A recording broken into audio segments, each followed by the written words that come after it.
Welcome to Fluent Phonics.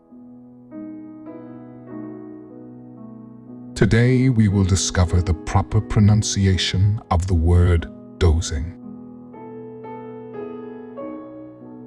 Dozing. Dozing. Dozing.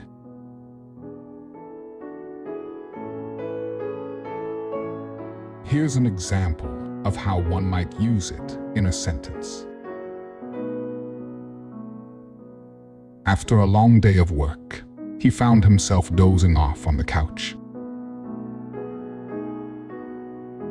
The word dozing refers to being in a light sleep or drowsy state, usually when one is resting or relaxing, but not fully asleep.